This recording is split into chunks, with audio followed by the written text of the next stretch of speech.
A photo exhibition that's on now is taking visitors back to post-independent Singapore. More than 50 black and white pictures are on display at the Objectifs Centre of Photography and Film. They belong to 87-year-old Lim Kwong Ling, a veteran of the local photography scene.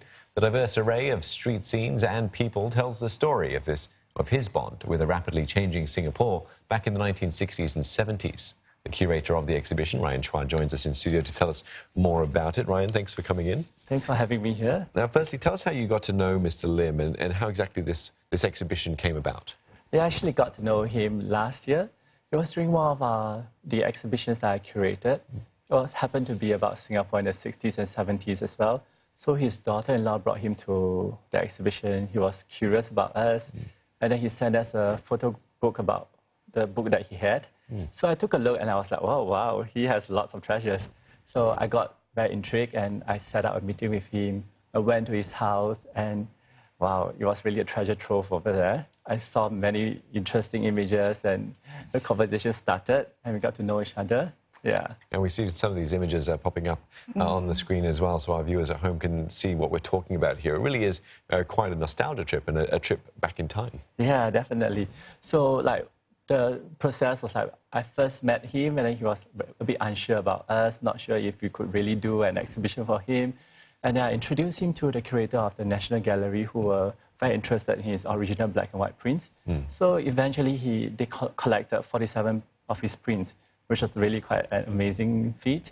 And then I continued to talk to him and persuaded him, and like, you know, it'd be really nice for people to see more of his images. And so when I had a chance to curate his exhibition, I said, oh, no, I have this slot in June, and I really would like to work with you.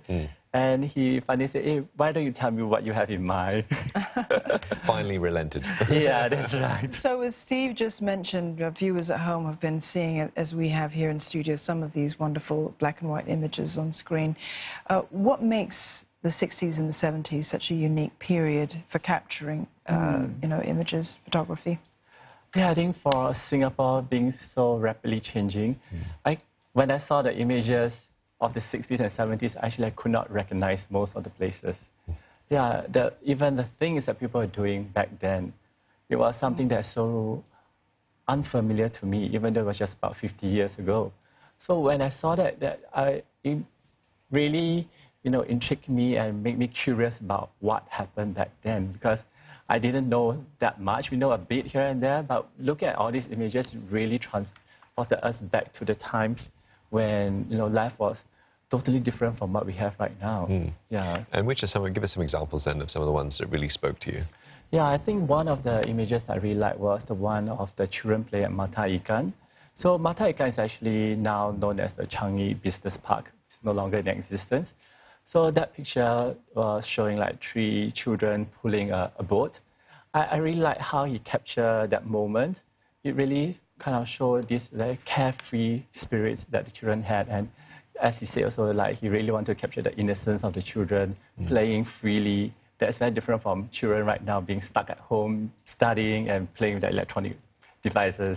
Yeah. And also, for me, myself, I actually grew up in a kampong. So I really can connect with that, you know, carefree spirit, you know, being out in the wild and in the open. Yeah. Looking at some of those images, I mean, one wonders where those kids are today, right? Well, hopefully some of them will make it to the exhibition and see themselves. They may recognize themselves in those pictures. Yeah. So what do you hope, like we're looking at some right now, these 4 little kids with the umbrellas, adorable. What do you hope that visitors to the exhibition are going to take away from all of this? Yeah, so over here at Objectives, we really want to inspire and broaden perspectives through the power of images. So with this exhibition, we really like to explore the theme of home. Because from the pictures that I saw, you know, home is something that we want to explore. The idea of home being our country, as well as on a more intimate level, is family photos. So there are 2 sections in this exhibition, and we really like people to kind of be transported back in time to see what was home like for Mr. Lim back then, through the photographs of Singapore all around.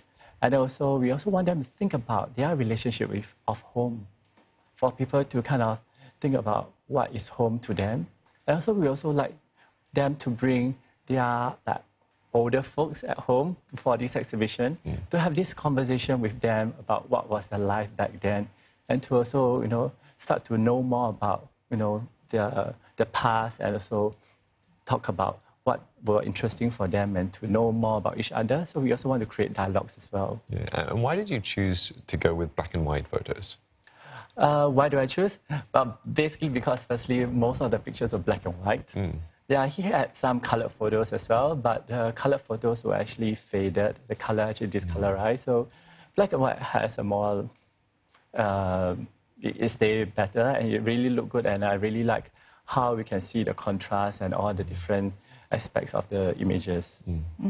One thing I noticed about the coastline in many of those shots is this would have been before the days of reclamation. Yeah. So we're looking at the original, almost the original coastline of Singapore. I'm old enough to remember what it was like, and it was there was a lot of swamp. If you wanted to get to the sea, you had to traipse your way through a lot of mud in order to get to the open sort of waters. So we're seeing that. I mean, we barely see this now. We've just got a bit of mangrove left in Singapore. Yeah, that's right. Actually, he actually took a lot of photographs near the coastline. Yeah. So he went to like the west coast as well as Changi area, where there was a village called Mata Ikan. So at that place, Mata Ikan actually was one of his favorite place to shoot because there were a lot of activities going on. There were children playing, there were people working, collecting seashells and like seaweeds. So I also learned from him that they collected the seashell to actually make whitewash paint. They actually burn at a high temperature so they become brittle, and then they crush it and add water, and that's how they make like organic whitewash paint. So many lessons to be learned. Yeah. Yeah, that was the trade. Plenty of different trades disappearing, or trades that have disappeared since then. Yeah. Ryan, thank you very much for coming into the studios and sharing that wonderful insight into this exhibition that's currently on. We've been speaking there to Ryan Chua, curator of Portrait of Home, an exhibition of photos at the Objectifs Center of Photography and Film, and it is on till June the 28th? No, July 28th. July the 28th, everyone.